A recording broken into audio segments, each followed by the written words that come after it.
Hello friends, good evening, welcome back to Speed Up. I Rajat Kumar standard. आज हम दिल्ली में नहीं, आज हम सेटअप करने कानपुर में हैं और कल हम लखनऊ में होंगे सेटअप करने के लिए। ठीक है, तो सेटअप आपको सिविल की क्लास रिक्वायरमेंट थी, इलेक्ट्रॉनिक्स एंड कम्युनिकेशन की रिक्वायरमेंट थी और कंप्यूटर साइंस की क्लास के लिए हम लोग सेटअप के लिए रेडी है। ठीक है, तो आज हम ज्यादा बड़ा लेक्चर आपको नहीं ले पाएंगे, तो आज हमको पढ़ाएंगे डबल इक्वेशन सीरीज और अरिथमेटिक प्रोग्रेशन करेंगे। ठीक है, नंबर सीरीज हम लोग पढ़ रहे हैं। नंबर सीरीज क्लास नंबर 15 हमारी नंबर सीरीज कर रहे हैं, क्लास नंबर 15 है। अभी लास्ट हमने बात किया था मेसी नंबर सीरीज की बात की थी और फिगर बेस्ड क्वेश्चन किए थे, फाइंड आउट वन आउट किया था। ठीक है, इस तरह के क्वेश्चन देखे थे। आज हमको कवर करना है डबल इक्वेशन सीरीज और अरिथमेटिक प्रोग्रेशन में हम काम करेंगे। ठीक है, अभी सारी आपको आवाज और क्वालिटी सब कुछ आ रहा होगा। ठीक है, मैं दिखाता हूँ क्वेश्चन का पैटर्न क्या होगा।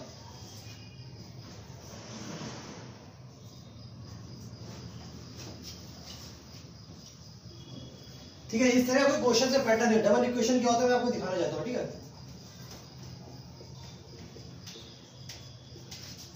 इस तरह से कोई क्वेश्चन गिवन होता है। डबल इक्वेशन का मतलब क्या होता है, एक इक्वेशन ये लिखी फर्स्ट, एक ये लिखी सेकंड इक्वेशन। ठीक है, ये पैटर्न चल रहा है यहाँ पर, एक रीजनिंग का लॉजिक चल रहा है यहाँ पर, और ये सेम लॉजिक जो है फर्स्ट इक्वेशन में जो फॉलो होगा वो same logic second equation follow होगा।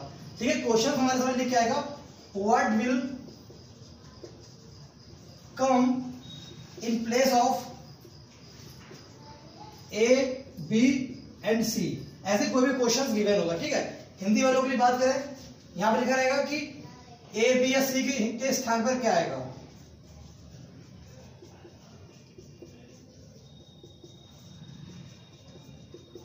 ठीक है, ये क्वेश्चन का पैटर्न होगा जो एग्जामिनेशन आरआरबी आपसे पूछेगा, और ये बिल्कुल एडवांस पैटर्न का है क्योंकि अभी ये रिसेंटली बैंक वगैरह के क्वेश्चन में पूछ लिया जाता है, एसएससी के पैटर्न में पूछ लिया जाता है। तो ये डबल इक्वेशन का मतलब क्या, एक इक्वेशन ऊपर है एक इक्वेशन नीचे है। जो लॉजिक हम फर्स्ट इक्वेशन में फॉलो करेंगे वही सेम लॉजिक सेकंड इक्वेशन में फॉलो हो रहा होगा। ठीक है, इस तरह क्वेश्चन पूछेंगे, तो हमको 4 से 5 क्वेश्चन कराएंगे। इसके बाद फर्दर स्टार्ट करेंगे अरिथमेटिक प्रोग्रेशन बात करेंगे, जो कि हमारा लास्ट लेक्चर होगा इस नंबर सीरीज का। ठीक है, हम उसके बाद स्टार्ट करेंगे अल्फाबेट सीरीज। ठीक है, तो ये देखते हैं इसमें क्या पैटर्न चल रहा है। मैंने आपको 2 तरीके बताए थे इस तरह के सवाल को सॉल्व करने के लिए। एक बताया था हमने आपको n square plus minus constant या n square plus minus n के बेस पे क्वेश्चन करना था, और एक बताया था आपको स्टेप फॉर्म बताया था। स्टेप फॉर्म के थ्रू सॉल्व करेंगे, इससे 95% सवाल आपके सॉल्व हो जाएंगे। ये पूरा प्रोसेस हमने आपको लास्ट लेक्चर में कराया हुआ है। ठीक है, अभी हम बात करते हैं इस क्वेश्चन को कैसे सॉल्व करेंगे, और इसके बिहाफ पे जो मैंने आपको अभी आगे क्वेश्चंस कराऊंगा, इसके बाद 4 क्वेश्चन और कराएंगे, उसके बाद अरिथमेटिक प्रोग्रेशन स्टार्ट होगा। ठीक है, तो अब इसमें लॉजिक क्या चल रहा है ये देखना है। 5 से नंबर बनना है 1 3 13, 13 के बाद नंबर बनना है 2 9 19, 19 के बाद बनना है 61। इसके बाद आप नंबर 4 बढ़ाते जाओ तो सीरीज कंटीन्यूअस चलती रहती है। ठीक है, अब ये डिपेंड करता है। अब ये सेकंड इक्वेशन थी 7abc, पूछ रहा है what will in place of abc, कि abc में क्या आएगा। अब यहाँ पे abc के स्थान पर क्या आएगा ये देखना है। अब देखिए 5 से 13 बन गया है। 5 से 13 बनने के 2 प्रोसेस है। एक तो क्या हो सकता है कि 5 से 3 का मल्टीप्लाई हो जाए और -2 हो जाए। ठीक है, पहला प्रोसेस। दूसरा प्रोसेस का 5 से अगर 2 का मल्टीप्लाई हो जाए और 3 ऐड कर दें, 3 ऐड करते। ठीक है, तो 5 से 15 में से 2 गए 13, एक ये प्रोसेस है। दूसरा 5 × 10 + 3 होता है 10 + 3 13। अब हम नेक्स्ट नंबर का लॉजिक चेक कर ले तो पता चल जाएगा फर्स्ट में से ये वाला लॉजिक लग रहा है या ये वाला लॉजिक लग रहा है। तो अगर हम 13 का मल्टीप्लाई 2 में करते हैं और 13 × 2 और 26 और 3 को ऐड करते हैं तो 29 हो गया। ठीक है, यहां तक तो हम पहुंच गए। अगर हम ये 3 से मल्टीप्लाई करें 3 से और प्लस -2 कर दे यहाँ पे, तो 13 × 3 की तो 39 - 2 37 हो जाएगा। इसका मतलब यहाँ पे ये लॉजिक नहीं चल रहा है, ये लॉजिक यहाँ पे कैंसिल आउट हो गया। तो जो लॉजिक चल रहा है 5 × 2 + 3, 5 × 2 10 + 3 13 हो गया, और 13 × 2 26 + 3 29 हो गया। आइए यहाँ पे लॉजिक चेक कर लेते क्या चल रहा है। 29 × 2 + 3, ठीक है, 29 × 2 होता है 58, 58 प्लस होता है 61। दैट मींस जो यहाँ पे लॉजिक चल रहा है n × 2 + 3 का लॉजिक चल रहा है, n × 2 + 3 का लॉजिक चल रहा है। अब ये सेम लॉजिक यहाँ पे हम फॉलो करेंगे। ठीक है, आइए देखते हैं। बोले 7, अब क्या करें हम इंटू 2, n × 2 + 3। ठीक है, यहाँ पे ये 2 और 3 कांस्टेंट है और n नंबर हमारा ये फर्स्ट गिवन है 7। 7 × 2 करेंगे और +3 करेंगे। 7 × 2 होता 14 और +3 होता 17।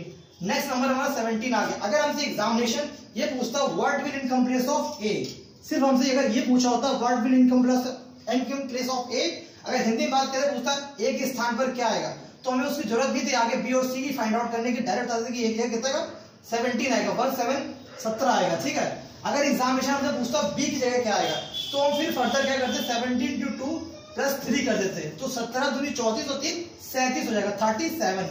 इंग्लिश वाले बात करेंगे जो साउथ के स्टूडेंट्स है, उड़ीसा के और कोलकाता के, उनके लिए बात करें 17 into 2 होता है 34 प्लस 3 37 होता है। अगर एग्जामिनेशन क्वेश्चन पूछता है what will come in place of B, तो बी की जगह कितना आएगा 37 आएगा। हिंदी की बात करें तो बी के स्थान पर क्या आएगा 37 आएगा। अगर एग्जामिनेशन ए और बी ना पूछ के डायरेक्ट पूछता कि सी के स्थान पर क्या आएगा ये बताइए, तो क्या करते हैं फर्दर लॉजिक को आगे प्रोसीड करते हैं, बोलते हैं 37 into 2 प्लस 3। आपको पता है 37 into 2 होता है 74 प्लस 3 77। तो आप अगर what will in place of C होता है तो 77 हमारा आंसर होता है और सी के स्थान पर क्या होता है 77 होता है। ठीक है, तो इसी के बिहाफ पे एग्जामिनेशन क्वेश्चन पूछता है। हमने आपको सारे क्वेश्चन कवर कराए, मिसिंग नंबर की बात करी, फाइंड ऑड वन आउट कराया, डबल इक्वेशन से ये करा दी। अब इसके बाद फर्दर हम स्टार्ट कर रहे हैं अरिथमेटिक प्रोग्रेशन, जिसको बोलते हैं समांतर श्रेणी। ठीक है, उसके बाद ज्योमेट्रिक प्रोग्रेशन स्टार्ट होगा, फिर हार्मोनिक प्रोग्रेशन स्टार्ट होगा। ये हमारे रीजनिंग का नंबर सीरीज का सेकंड लास्ट लेक्चर है। जो कल का लेक्चर होगा हमारा, उसमें हम वो फिनिश करेंगे पूरी अरिथमेटिक प्रोग्रेशन एपी जीपी और एसपी को फिनिश करके नेक्स्ट टॉपिक तरफ प्रोसीड करेंगे, जो कि हमारा अल्फाबेटिक सीरीज होगा। ठीक है, तो इसके बाद मैंने अभी 4 क्वेश्चन और करा रहे हैं, फिर उसके बाद आगे आपको 4 क्वेश्चन और है। ठीक है, तो ये होगी बात अभी लेक्चर की। अभी हम बात करें रिसेंटली, अभी मैं कानपुर में हूँ। ठीक है, राइट नाउ मैं कल मूव करूंगा लखनऊ की तरफ, तो लेक्चर में भी डिले चले होंगे।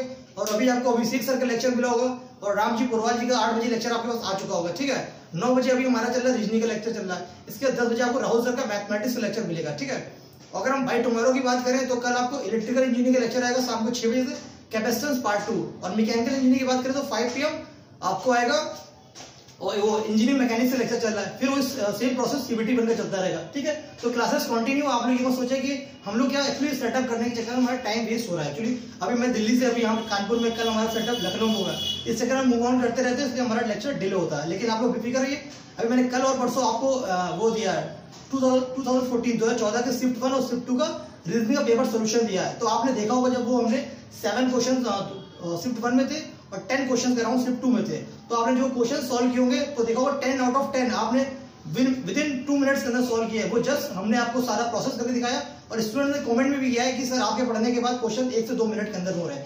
तो रियली मैं आपको बिलीव कर रहा हूँ कि आप क्वेश्चन के नोट्स बना के प्रॉपर सॉल्व करिए, प्रैक्टिस करिए। आपको पीडीएफ नोट्स अवेलेबल है, और आपके डिस्क्रिप्शन में भी हमने अपना पीडीएफ दे रखा है, आप उसको डाउनलोड करके प्रैक्टिस करिए सर की।